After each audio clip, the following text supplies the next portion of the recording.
স্বাগত দীপ্ত সংবাদের সাথে আছি আমি তানভীর খন্দকার। রাজধানীতে চলাচলকারী অর্ধেক বাসই মেয়াদ উত্তীর্ণ, যা পরিবেশ দূষণ ও দুর্ঘটনার ঝুঁকি বাড়াচ্ছে বলে জানিয়েছেন গণপরিবহন বিশেষজ্ঞরা। তবে বিআরটিএ বলছে মেয়াদ উত্তীর্ণ যানবাহনের লাইসেন্স, নবায়ন ও রুট পারমিট দেয়া হয় না, তাই এই ধরনের গাড়ি চলাচল বন্ধে আরও কঠোর হচ্ছে সংস্থাটি। রাজধানীর একটি রুটে মেট্রো রেল চললেও বাকি সব রুটে যাতায়াতের প্রধান ভরসা বাস। ঢাকার শতকরা ৩৫% মানুষ পাবলিক বাসে যাতায়াত করে থাকেন, কিন্তু এসব বাসের অর্ধেকের বয়স ২০ বছরের বেশি। রবিবার পরিবেশ, বন ও জলবায়ু পরিবর্তন মন্ত্রণালয় রাজধানী থেকে ২০ বছরের বেশি পুরনো বাস, মিনি বাস এবং ২৫ বছরের বেশি পুরনো ট্রাক কাভার্ড ভ্যান প্রত্যাহারের জন্য বাংলাদেশ সড়ক পরিবহন কর্তৃপক্ষকে চিঠি দিয়েছে। বিশ্লেষকদের মতে রাজধানীতে যানজটের একটি কারণ মেয়াদ উত্তীর্ণ গণপরিবহন। একই সাথে দূষণ ও দুর্ঘটনার জন্য দায়ী এসব যান। ঢাকা শহরে প্রায় ৩ থেকে ৪ হাজার বাস কিন্তু এখন চলছে, কিন্তু বড় প্রশ্নটা হচ্ছে যে বাসগুলি চলছে তার একটা বড় অংশ, আমি মনে করি প্রায় ৫০% তাদের কিন্তু অর্থনৈতিক আয়ুষ্কাল যেটা বলা হয় বা ইকোনমিক লাইফ, সেটা কিন্তু শেষ হয়ে গেছে। বিআরটি এবং পুলিশের তাদের বড় রোল আছে। আয়ুষ্কাল শেষ হয়ে যাওয়ার পর এই গাড়িগুলি যদি সড়কে রাখা হয়, এটা যানজটের বড় একটা কারণ হয়ে দাঁড়াবে, দুর্ঘটনার কারণ হয়ে দাঁড়াবে এবং পরিবেশ দূষণের কিন্তু একটা বড় কারণ হয়ে দাঁড়াবে। ফিটনেস ও লাইসেন্সবিহীন যানবাহন ধরতে রাজধানীতে 4টি মোবাইল কোর্ট পরিচালনা করছে বিআরটিএ। ২০ বছরের পুরাতন বাস নিবাসের আমরা রুট পারমিট নবায়ন করি না। একইভাবে ২৫ বছরের পুরাতন মালবাহী গাড়ির ঢাকা শহরে চলাচলের জন্য আমরা কোনো রুট পারমিট নবায়ন করি না। যদি কোনো গাড়ির দেখা যায় রুট পারমিট নাই, ফিটনেস সার্টিফিকেট না, তার বিরুদ্ধে আইনগত যে ব্যবস্থা আছে, সড়ক পরিবহন আইনের বিভিন্ন ধারা অনুযায়ী যে শাস্তিযোগ্য অপরাধ, তার আওতায় আনা হচ্ছে। বিশ্লেষকদের মতে পাবলিক বাস নির্ভর রাজধানীতে ফিটনেস ও মেয়াদ উত্তীর্ণ গাড়ি প্রত্যাহারের সাথে সাথে বিকল্প গণপরিবহনের ব্যবস্থা করতে হবে, তা না হলে ভোগান্তি বাড়বে নগরবাসীর। মাহমুদ শাওন, দীপ্ত সংবাদ, ঢাকা। সংবিধান সংস্কার কমিশন গঠন করেছে সরকার। সোমবার এই সংক্রান্ত প্রজ্ঞাপন জারি করেছে মন্ত্রিপরিষদ বিভাগ। কমিশনের প্রধান হিসেবে আছেন অধ্যাপক আলী রিয়াজ। ৯ সদস্যের এই কমিশন ৯০ দিনের মধ্যে সংবিধান সংস্কারের সুপারিশের বিষয়ে প্রতিবেদন তৈরি করে সরকারের কাছে হস্তান্তর করবে। এর মধ্য দিয়ে প্রধান উপদেষ্টা ঘোষিত ৬টি কমিশন গঠন করে এর আনুষ্ঠানিক যাত্রা শুরু হলো।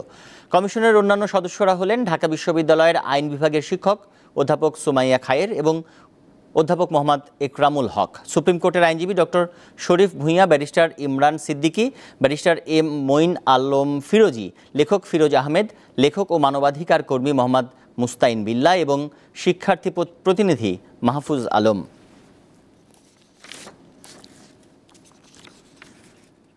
নেত্রকোনায় ধীর গতিতে কমছে বন্যার পানি, তবে ময়মনসিংহের পরিস্থিতি অবনতি হয়েছে।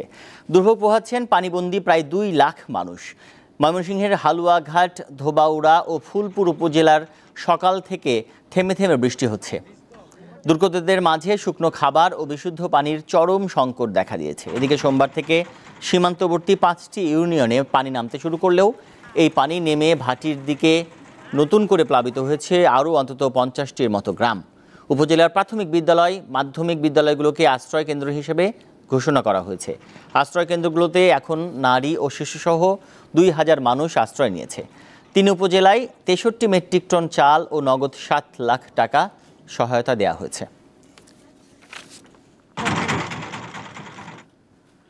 পঞ্চগড়ের বোদা উপজেলায় সীমান্ত দিয়ে অবৈধ উপায়ে ভারতে অনুপ্রবেশের চেষ্টাকালে 5 জনকে আটক করেছে বিজিবি। সোমবার রাতে উপজেলার বড়শশী ইউনিয়নের মালকাডাঙ্গা ক্যাম্পের বিজিবি সদস্যরা তাদের আটক করে। এ সময় আটককৃতদের কাছ থেকে নগদ 24,410 টাকা, ভারতীয় 90 রুপি, 5টি স্মার্টফোন ও 4টি চার্জার জব্দ করা হয়। এই ঘটনায় জড়িত মনোয়ার হোসেন নামে একজন পালিয়ে গেছেন বলে জানিয়েছে বিজিবি। আটককৃতদের বিরুদ্ধে বিজিবির পক্ষ থেকে মামলা দায়ের করা হয়েছে।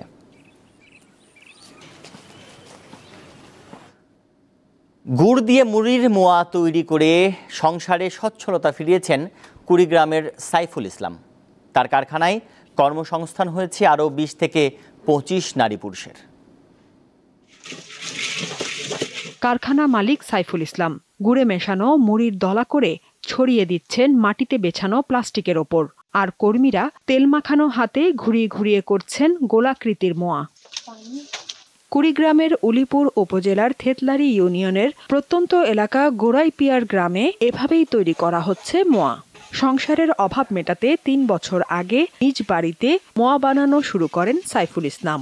খাঁটি গুড় ও ভালো মানের মুড়ি সংগ্রহ করে তৈরি করা মোয়া সুস্বাদু হওয়ায় তাকে আর পেছনে ফিরে তাকাতে হয়নি। তো টাকা লাগে, এখানে টাকা আমার কম, ভবিষ্যতের জন্য যদি কেউ টাকা পয়সা বেশি থাকতো আমি অন্য আরো বাড়াইতাম, লোকগুলো আরো মালের চাহিদা বাড়াইতাম। 10 বছর বাইসাইকেল ও রিকশা মেরামতের কাজ করেছেন সাইফুল, কিন্তু 4 বছর আগে শারীরিক অসুস্থতার কারণে বন্ধ হয়ে যায় সে পেশা। এ সময় এনজিও থেকে নেয়া স্বল্প পুঁজি দিয়ে শুরু করা হয় মোয়া তৈরির ব্যবসা। বর্তমানে তার কারখানায় কাজ করছে 20 থেকে 25 জন কর্মী। 2-3 ঘন্টা আমি মোটামুটি 2 থেকে 300 প্যাকেটিং করে থাকি। টাকা দিয়ে সংসারে কিছু আয় উন্নত করতে পারি, ছেলেমেয়েদেরকে ভালোভাবে লেখাপড়া করাতে পারি। আশা করি আল্লাহর কাছে যেন এই মলার ফ্যাক্টরিটা আরো উন্নত হয়। সাইফুল ইসলামের কারখানায় প্রতিদিন তৈরি হচ্ছে 8 থেকে 10 হাজার মোয়া। এসব মোয়া কুড়িগ্রামের উলিপুর, রাজারহাট ও চিলমারী উপজেলায় ব্যাপক চাহিদা রয়েছে। দীপ্ত, বার্তা কক্ষ। এবার জানাবো আন্তর্জাতিক প্রসঙ্গ। উত্তর ইসরায়েলের বিভিন্ন সামরিক বেসামরিক স্থাপনাকে লক্ষ্য করে বেশ কয়েকটি রকেট ছুঁড়েছে হিজবুল্লাহ। উত্তর ইসরায়েলের নাহারিয়া, হাইফা, একফ্রে এবং ক্রায়োট শহরকে লক্ষ্য করে ছোড়া হয়েছে এসব রকেট। অবশ্য লক্ষ্যবস্তুতে আঘাত হানার আগেই অধিকাংশ রকেট ধ্বংস করেছে ইসরায়েলি প্রতিরক্ষা বাহিনী। এদিকে ইসরায়েলের মধ্যাঞ্চলে ক্ষেপণাস্ত্র হামলা চালানোর দাবি করেছে ইয়েমেনের হুতিরা। সোমবার ইরান সমর্থিত গোষ্ঠীটি জানায় মধ্যাঞ্চলের জাফা শহরে 2টি ক্ষেপণাস্ত্র ছোড়া হয়। ইসরায়েলি বাহিনী বলছে ইসরায়েলের মধ্যাঞ্চলের আকাশে একটি সারফেস টু সারফেস ক্ষেপণাস্ত্র শনাক্তের পর তা প্রতিহত করা হয়েছে। যুক্তরাষ্ট্রের ফ্লোরিডার দিকে এগিয়ে যাচ্ছে হ্যারিকেন মিল্টন। স্থানীয় সময় বুধবার রাতে এটি ক্যাটাগরি 5 মাত্রার হ্যারিকেনের রূপ নেয়। আবহাওয়া বিষয়ক সংস্থা জানিয়েছে শক্তিশালী এ সামুদ্রিক ঝড়টি পশ্চিমাঞ্চলীয় গালফ উপকূলে আঘাত হানবে। হ্যারিকেনের প্রভাবে ওই অঞ্চলে বন্যা এবং 8 থেকে 12 ফুট পর্যন্ত জলোচ্ছ্বাসের সৃষ্টি হতে পারে। সতর্কতার জন্য হাজার হাজার মানুষকে নিরাপদ আশ্রয়ে সরিয়ে নেওয়া হয়েছে। এর আগে গত সপ্তাহে হ্যারিকেন হেলেনের প্রভাবে যুক্তরাষ্ট্রে অন্তত 226 জন মারা যায়। বাস্তুচ্যুত হয় হাজার হাজার মানুষ।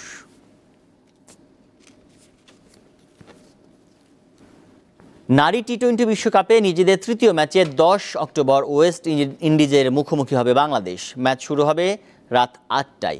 প্রথম ম্যাচে স্কটল্যান্ডকে হারানোর পর নিজেদের দ্বিতীয় ম্যাচে ইংল্যান্ডের কাছে হেরে যায় বাংলাদেশ নারী দল। ফলে বি গ্রুপ থেকে সেমিফাইনালে যাওয়ার পথ অনেকটা কঠিন হয়ে দাঁড়িয়েছে। গ্রুপের বাকি 2 ম্যাচে বড় ব্যবধানে জিততে হবে নিগার সুলতানা জ্যোতিদের। ওয়েস্ট ইন্ডিজের পর বাংলাদেশ দলের শেষ ম্যাচ সাউথ আফ্রিকার বিপক্ষে 12 অক্টোবর।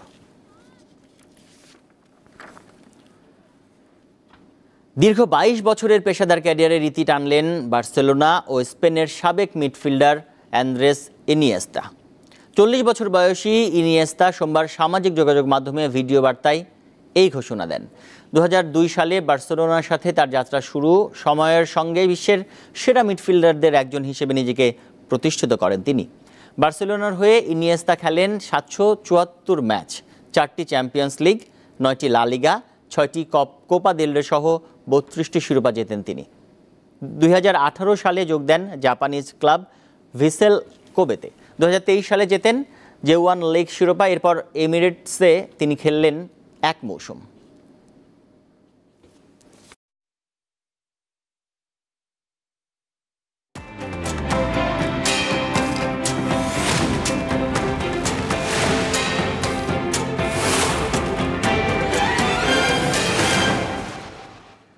এবার জানাবো এক নজরে দৈনিক পত্রিকার শিরোনাম। দৈনিক আজকের পত্রিকা শিরোনাম করেছে পুলিশের এসআই নিয়োগে রাজনৈতিক কৌশলের কথা বলছে। শিরোনাম করে এই সংবাদটি তারা প্রকাশ করেছে। বলছে নিয়োগে যত অনিয়ম, বিধি অনুযায়ী 2 বছরের প্রশিক্ষণের নিয়ম আছে। 2012 সাল থেকে প্রশিক্ষণ 1 বছর করা হয়। ভাইভার আগেই গোপন পুলিশ ভেরিফিকেশন। 12 বছরে নিয়োগ হয়েছে প্রায় 10,000। নিয়োগে প্রাধান্য পেত প্রার্থীর রাজনৈতিক মতাদর্শ। গোপালগঞ্জের কোটা ছিল 0.81%। নিয়োগ হয় 3.88%। তালিকা চূড়ান্ত করতেন সাবেক স্বরাষ্ট্রমন্ত্রী ও পুলিশের সিন্ডিকেট। এই খবরটি কিন্তু তারা গুরুত্ব দিয়ে ছেপেছে এবং বলছে, আজকের পত্রিকা আরেকটি সংবাদ করেছে, হত্যার ভয় দেখিয়ে জমি লিখে নেন মেয়র রেজাউল। চট্টগ্রামের সাবেক এই মেয়রের দুর্নীতির কথা তুলে ধরে এই আজকের পত্রিকা আজকে শিরোনাম করেছে। দৈনিক সমকাল বলছে, রাজধানীর সড়ক বেহাল, চলাচলে নাজেহাল, খানাখন্দে চলার দায়, সামান্য বৃষ্টিতে জলাবদ্ধতা, ঠিকাদার পাওয়া না গেলে হবে রিটেন্ডার। প্রধান নির্বাহী ডিএনসিসির এই মন্তব্যকে তারা কোট করে বলছে, পরিদর্শন করে কাজ শুরুর নির্দেশনা দেওয়া হয়েছে। একই সাথে স্বপ্ন দেখানো কল্পলোকে যেন কেনা দুর্ভোগ, চট্টগ্রামের একটি সংবাদকে তারা দৈনিক সমকাল শিরোনাম করেছে। দৈনিক প্রথম আলো শিরোনাম করেছে, সংস্কারের জন্য সবাই ঐক্যবদ্ধ হন, এই সুযোগ আর আসবে না। বিশেষ সাক্ষাৎকারে ডক্টর মোহাম্মদ ইউনূসের সাক্ষাৎকারে বক্তব্য তুলে ধরে এই সংবাদটি করেছে দৈনিক প্রথম আলো। দৈনিক যুগান্তর বলছে যে, প্রত্যাশা পূরণে আশাবাদী রাজনৈতিক নেতাদের অভিমত। আপনারা দেখছেন এখানে 5 জন রাজনৈতিক নেতার বক্তব্য নিয়ে এই প্রতিবেদনটি করা হয়েছে এবং শীর্ষ 50 প্রভাবশালীর মুসলিমের তালিকায় ডক্টর মোহাম্মদ ইউনূস, এই সংবাদটিকেও তারা গুরুত্ব দিয়ে ছেপেছে। একই সাথে সাবেক মুখ্য সচিব ও এনবিআর এর চেয়ারম্যান নজিবুরের বহুমুখী জালিয়াতি এবং ক্ষমতার অপব্যবহার, এই সংবাদটিকে তারা করেছে এবং 3 দিনের যে রিমান্ডে নেওয়া হয়েছে তাকে গ্রেপ্তারের পর, এই বিষয়টি কিন্তু দৈনিক যুগান্তর তাদের শিরোনাম করেছে। দৈনিক ইত্তেফাক তারা বলছে যে, মনোযোগ বেশি সংস্কারে, দ্রব্যমূল্য ও আইন শৃঙ্খলা নিয়ে এখনও অস্বস্তি। ডক্টর ইউনূস সরকারের 2 মাস উপলক্ষে তারা এই বিশেষ প্রতিবেদনটি করেছে। বলছে, নির্বাচনী রোডম্যাপ ও সংস্কার প্রশ্নে মত পার্থক্য রয়েছে, মব জাস্টিসের ঘটনায় বিব্রত, দাবি আদায়ের আন্দোলনের কাজে বিঘ্ন। প্রধান উপদেষ্টার সফল যুক্তরাষ্ট্র সফর ছিল 2 মাসের ঐতিহাসিক অর্জন। সারা দেশে প্রকল্প সংশ্লিষ্ট গাড়ির হিসাব নেওয়া হবে। একনেকে 24,000 কোটি টাকার 11 প্রকল্প অনুমোদন দেওয়া হয়েছে। এই বিষয়টি নিয়ে কিন্তু দৈনিক ইত্তেফাক শিরোনাম করেছে। দৈনিক কালের কণ্ঠ বলছে, ব্যবসা গোটাচ্ছে 1.5 শতাধিক কোম্পানি। ব্যবসা প্রতিষ্ঠান বন্ধ হলে বেশি প্রভাব পড়বে কর্মসংস্থানে। এই বিষয়টি নিয়ে কিন্তু তারা প্রতিবেদন করেছে। অপকর্মের সম্রাট সাবেক মন্ত্রী ইমরান, এই বিষয়টিকে তারা গুরুত্ব দিয়ে চেপেছে এবং আরও একটি বিষয়ে তারা গুরুত্ব দিয়ে চেপেছে, বিশ্বের প্রভাবশালী মুসলিমদের তালিকায় ডক্টর ইউনূস, এই বিষয়টিকে কিন্তু তারা গুরুত্ব দিয়ে চেপেছে। দর্শক, এই ছিল আজকের পত্রিকার শিরোনাম। দর্শক, এই ছিল এখনকার মতো। আমাদের পরের সংবাদ বেলা 12টায় দেখার আমন্ত্রণ। এছাড়াও আরও তথ্য ও বিনোদনের খবর পেতে যুক্ত থাকুন দীপ্ত টিভির ডিজিটাল প্ল্যাটফর্মগুলোতে। ধন্যবাদ সবাইকে।